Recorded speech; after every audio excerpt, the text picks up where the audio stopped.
un Gesù che nasce nella piazza dell'antico borgo contadino di Fagagna in Friuli Venezia Giulia, con Maria che lo stringe a sé, accanto il pesante gilet in lana Giuseppe, l'asino e i frutti della terra, gli animali della fattoria, ma anche una tartaruga, vezzo e firma del presepista.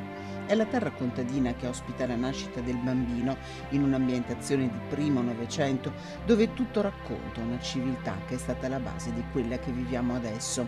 Il pozzo, il granaio, la stalla, la donna che sbatte il guanciale, l'uomo che cucina le caldarroste e poi dalla finestra la donna che cuce e quella che impasta il pane. In lontananza il maiale, pronto per la festa. Un presepe realizzato dai mastri presepisti di San Daniele del Friuli, curato nell'allestimento da Nicolò Celegato, fra Giambo Scalabrin e dai presepisti dell'Arcella. Un momento di sosta all'interno della Basilica del Santo che ci invita a guardare e ascoltare.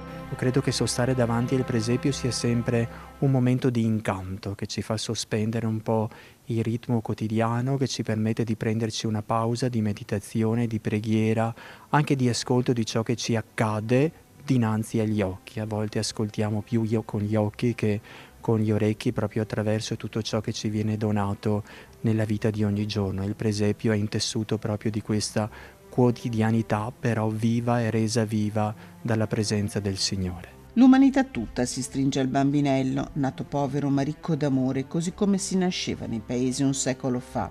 E allora con la creazione alziamo l'inno di lode, gloria a Dio e pace in terra agli uomini.